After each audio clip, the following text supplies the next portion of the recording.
WNNX Atlanta. Leslie Fram, do me one favor.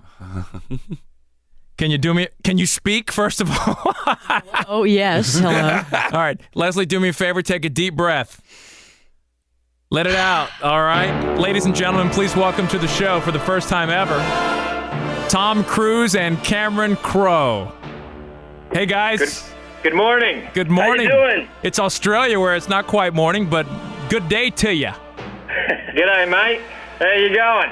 Hey, it's a pleasure having both of you on. You've been, big in our minds and hearts for a while. We love all of your work. We have a third part to our show, which a guy named Jimmy.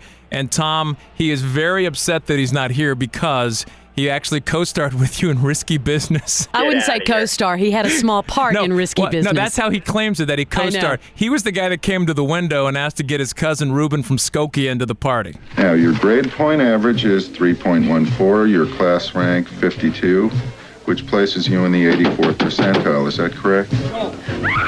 Joe, listen, this is my cousin Ruben. He's from Skokie. Hey, Jimmy. You can get him in tonight? Not now, okay? Look, he's got to be back by 12 o'clock. All right, later, guys. All right. You're kidding me. No. You're kidding me. His name is Jimmy. That's unbelievable. That's Jimmy Barron, and he's not so here today. upset. He's on the way to vacation, and when we booked you yesterday, he was so worked up because he calls you his co-star. But you've gone on to do a little better. Well, he's doing all right. Now, Barnes and I both loved Vanilla Sky, and when you watch the movie, obviously the explanation comes in the last 15 minutes. But to me, the journey along the way was just amazing. Now, are those clues that are set up? Because now I have to go back and see the movie. There are clues set up throughout the movie. Are those there to help you try to figure out the ending? They're there. Thank you, Tom. They're there to kind of guide you and to give you a little goose along the way of the journey.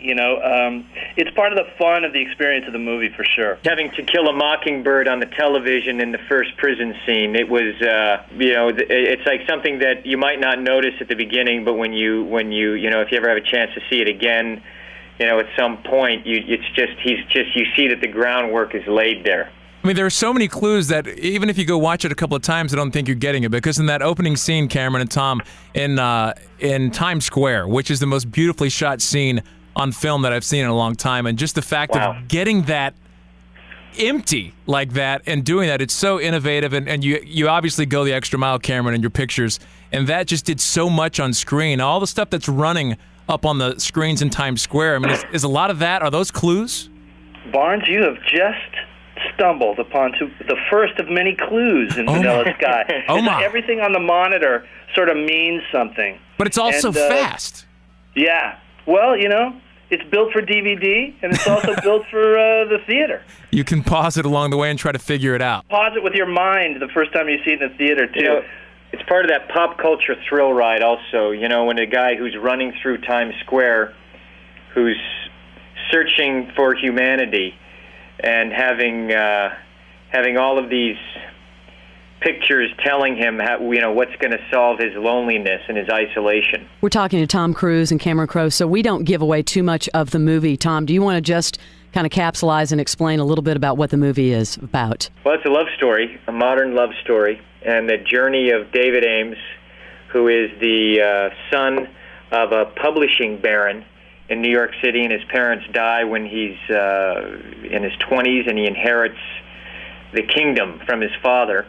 And he's a guy who really just doesn't recognize the effects that he has or the responsibility that he has, so he's kind of snowboarding through life. And it's also dealing with themes of casual sex and pop culture, and it's just kind of a film that you can either take the thriller ride with it, or there are many, deeper layers also that Cameron Crowe has put in there, and a guy who's searching for humanity, and it's all part of the Cameron Crowe package. The package. Tom, we're talking about the themes of casual sex and the dating, and when you wake up there with Cameron Diaz. And a lot of those scenes, you've got your shirt off, and you look probably more ripped than I've seen you look in any movie. What kind of brutal workout schedule or diet did you have to do to get so? I mean, your abs are just ripped. And did you pressure, man? And did you? The pressure of filmmaking. To maintain that, it's tough. How much working out did you have to do to film those? I didn't. You didn't do, oh, come on.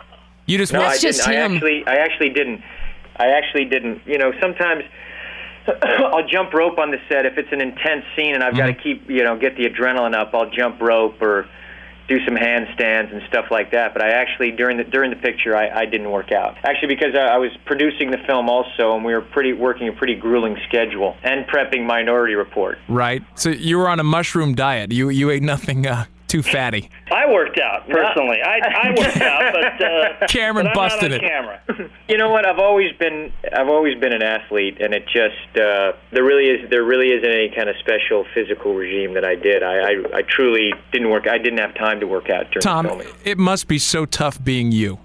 It really must be. I have a question, No, actually. man. We can direct to both of you. There's a pivotal part of the movie, a pivotal scene where you have just spent, all night talking with Penelope Cruz and getting to know her, and you leave, and there's Cameron Diaz sort of stalking you. What makes David Ames get in the car with Cameron Diaz? That is crazy. We've all lived that moment Yeah. and seen that moment. What were you drawn upon for that? That's a cool question. It is. Because it's something that we spent a lot of time discussing. What is that? He's there thinking he can run one more emotional red light, and it enters into that gray area that I think some of us have had to deal with, and it's a flaw in David Ames. It's a That here guy is thing. It's a guy thing. It's also a girl thing. It is. None of us really can make all the right decisions at the right time, even if you're a good person, which David Ames is. And it's one of the things that we talked about when we were making it, because we wanted people to go someplace after the movie and discuss things like that. And this is definitely a movie where you don't say, well, that was cute. What's on TV? Talking to Tom Cruise and Cameron Crowe, Cameron Diaz actually nails that. Mm-hmm. I've never seen anybody so, true to that. When her character just erupts and that look of just psycho on her face when she's going at you, she was into it. David Ames. Julie Gianni, Hey, handsome. you're following me. Just a little bit. Just made me feel bad you didn't invite me to your party. I'm not blowing you off. You want to make it up to me? I won't tell a soul.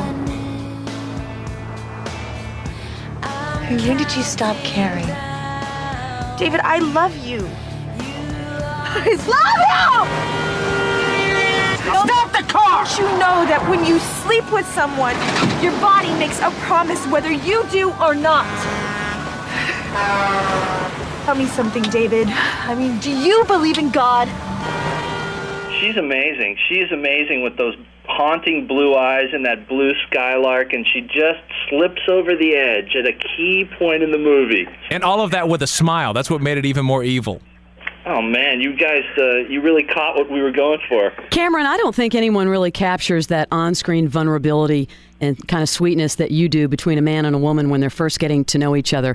You did it beautifully in, Jerry Maguire with Tom Cruise. And Tom, you help convey those moments again. When you're in that situation, are you taking yourself back into a personal moment, maybe the first time you fell in love or, a current relationship? That's a good question. That's cool. What is your answer to that? Yours or mine? No, yours. That's a good question. You know what? It's was that a question for me or for you? Yeah, I think she's asking, do you go to that place when you do a scene like that? It's definitely.